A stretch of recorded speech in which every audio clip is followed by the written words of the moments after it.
me mo akwa baba daily update television we so say na your first time over sa channel we so make sure so be subscribe to this YouTube channel.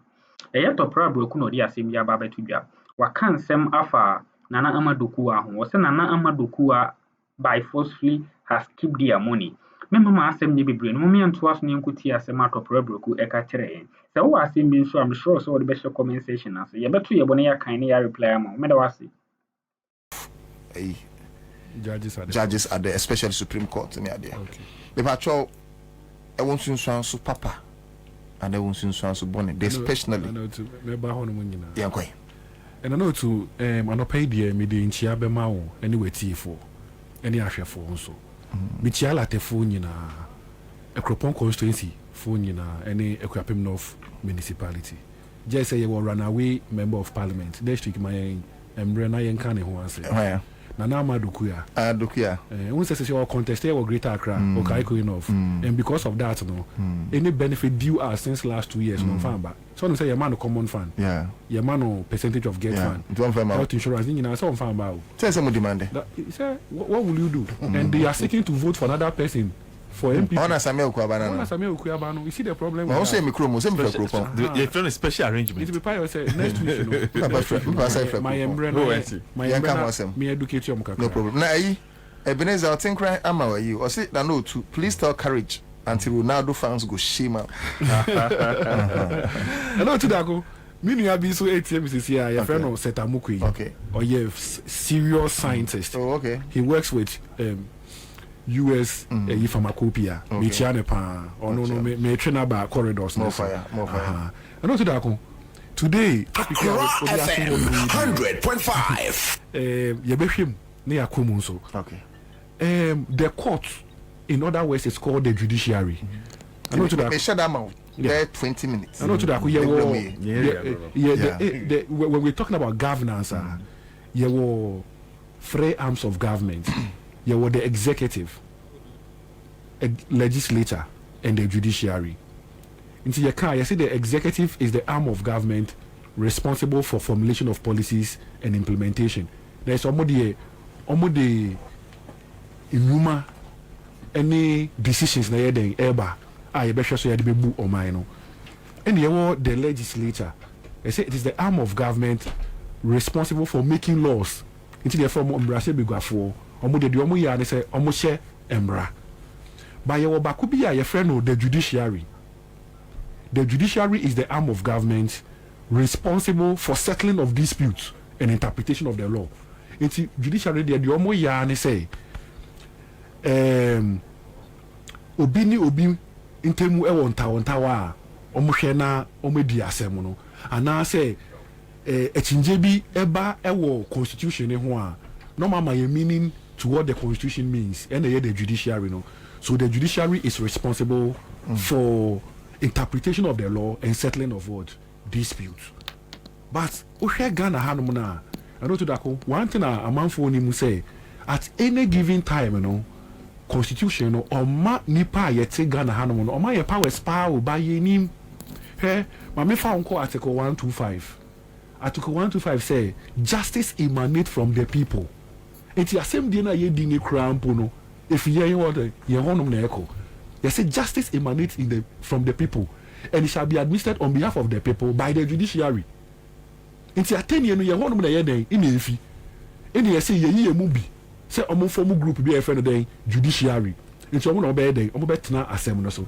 So who di assembly crown pa who di in favor of the people. The Akroma a man for the tea a bear day, a better more soon, and then the better wasum. That's how we say justice emanates from the people, and it shall be administered on behalf of the people by the judiciary. That's Article 125. It is a only a 10 year be a bar. They say, what I said, does it sync with the people? It's a we say public, the court of public what opinion. Whatever you are bringing, does it sync with the people? Is it part of the norms of the people? Is it part of the culture of the people? It is a ubu atenya. To ensure the functions of the judiciary. One of the cardinal functions of the judiciary is to settle disputes. Ba a man for Timoa, Omono Moshe, no me dia semono. Ebiem, they interpret the law and they makadada. Another one is to say they protect the rights and liberties of the people. Inti meneo say you say obi 88 ya fa hu di so a bebi a ye be ko no ene fa judiciary, that is the court. Again, the judiciary no a court no so no, they advise the government. And at the try to cry no, they also make laws through what we call judicial review. It's not to the power ma court no say president ye boni and now parliament ye boni and now obi a ukra position bi ye boni a court no one who to me say obeka say president why ye boni, parliament why ye boni, onipa osemesi a wo ye CEO ema company why ye boni, any for the judicial review no. It is a mechanical from I say judicial review is a constitutional provision that gives power to the judiciary to declare actions of the executive null and void, ultra-vires and therefore unconstitutional. So the judiciary have that power. It is obekaya time na Akufo-Addo eyi dom level no. Amanfo bi e Ghana no under Article 2. Article 2 they say if there is an action or omission or anything done by somebody of which you think say it is in conflict with the constitution, go to the Supreme Court. Nti nipa mi say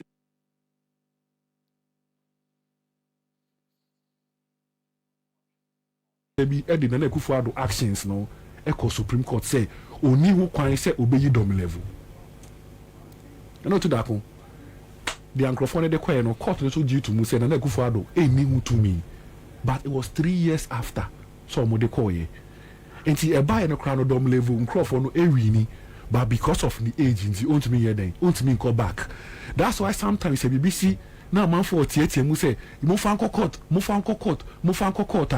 then I'll tell them say it could be said that particular moment no, the court will not be the best avenue, because all the court imagine say maybe 59 years I can't 1 year now me call retirement they say I should proceed on leave now me say me proceed on leave there me person measure my home now yeah the assembly court na did 3 years but now me 62 years, although that she goes in favor of me, you know, I cannot go and occupy that position again because per the constitution, you know, I am 60 years and above, and then I cannot be a public servant or a civil servant. No, will you be compensated? So you'll be compensated for the actions taken against you. But maybe now, person we you may be Boagana buying, and so that went to me and ye went to me and ye. Okay. And not to that. Here they are now working. They be a copano, a honor no mabasi here. They be say judicial independence. Judicial independence. Let's say attenye for no etnasia. Omo ye ajaje for no. Atemua for no. So mo tenasia. Bibia ni ho. Say a influence omo. Bibia ni ho say influence omo.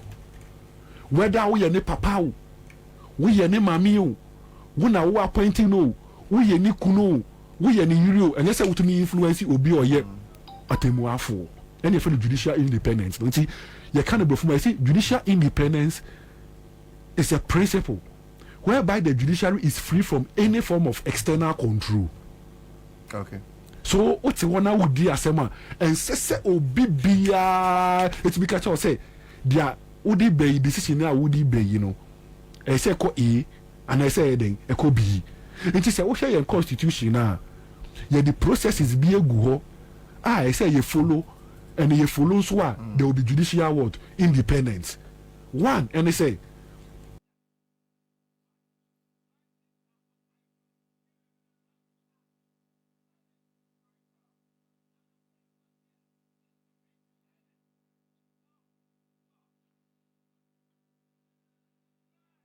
appointed ajaje for atemuafo, but president any who kwan say after say wa appointed one obey den obey you oni who kwan and the first one it is a president appointed carriage ne say carriage judge and atemuafo president any who kwan bia da so betimi you know unless say the person have grossly misbehaved so wakoye bibi cry yenye that is the first one. If the person has grossly misbehaved, president any who to me it's a citizen. Yes. And obe petition president. Oh, okay. Then no crap president who are obe forward the Akroma chief justice establish a prima facie case against the person. And now say the person have serious ailment, deformity, which will prevent him from performing or exercising his duty or performance. Okay. And the first one. 2, to promote judicial independence. Yes, salaries and allowances of judges should be drawn from the consolidated fund. It's a judge for at the more for year come once a week because the person who independent, you know, almost salaries no ye fee consolidated fund. Now almost year brano omuti mu po ne say consolidated fund or parliament na yeden ehweso. E na okọ parliament a unya party baako pe e wo parliament. Ubenya party bebre e wo parliament because of that. Don't be to say one man decision and come aside I mean to ya den woka. It's all to ensure judicial independence, no. Judges' salary should be drawn from what? The consolidated fund. The next one, to ensure judicial independence, then they say judges should retire on their salary and allowances. It is our judge ni anatemua for 80 akungwaso. Na se oji 30,000 Ghana cedis and brother say so called retirement cry on sanji 30,000. Who say normal people no so called retirement our salary na so ye den ete. But money and pese obeka say okọ retirement and who bet no into obeje bribe no. You say who the okọ retirement cry o salary na woje no ye de be den ye de be ma. And no salaries no ye allowances are de mom ye mom domestic allowance. Ye mom entertainment allowance. Ye mom security allowance, nyama be break cloth allowance. So when you are weighing you be comfortable. Send you be to mean directed activities. Say ye way na mema usika, ye way na mema usika. No to the who aba asem sesi ya no eye appointment.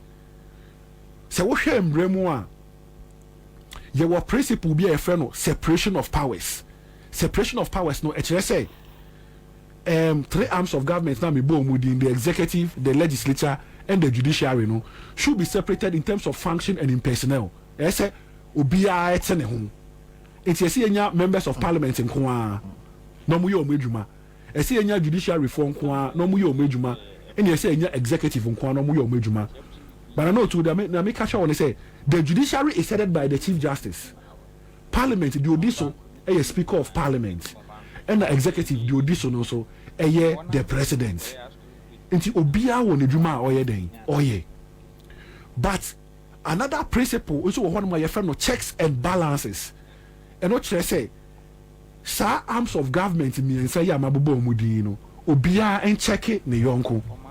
Nti so obe hwa salaries of president is determined by the legislature. Salaries of the legislature is determined by the president. Salaries of the judiciary is determined by parliament. It's when na obia ye the checking ho. It's one of the checks a what judiciary necessarily say. The president is the one who appoints judges to the courts. But I know to Esaka start to make sure we are say there are 2 types of courts in Ghana. We have the superior courts and the lower courts. Superior courts include 1, the Supreme Court, followed by the Court of Appeal and the High Court. But our constitution in Mukrampa or the regional tribunals say the Ekahu, but Sisiano they are spent. Regional tribunals any will be. And the lower court now, there was circuit court, district court, and juvenile court. These are the courts. And the Chief Justice power say obetimi set up any other lower court abeka circuit court, district court.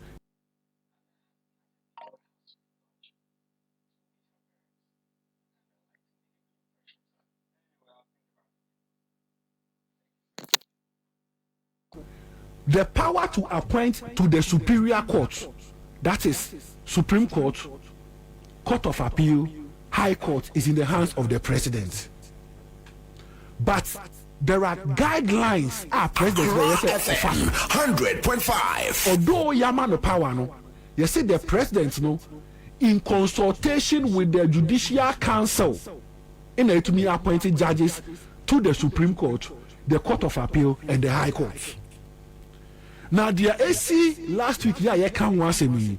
If we are to believe whatever is in the media, you say Chief Justice actual letter Akroma president say certain people should be appointed to the Supreme Court. I know to Dako, the Chief Justice do not have that power with the little knowledge that I know and I have in law. there were Judicial Council. The Judicial Council is headed by the Chief Justice. The Judicial Council no manfo ya from Judicial Council so it's your government appointees. You were manfo Attorney General appointee Chief Justice account. You were people who represent the judges at the Superior Court on the Judicial Committee. And there were people who also represent judges of the lower court on the Judicial Committee.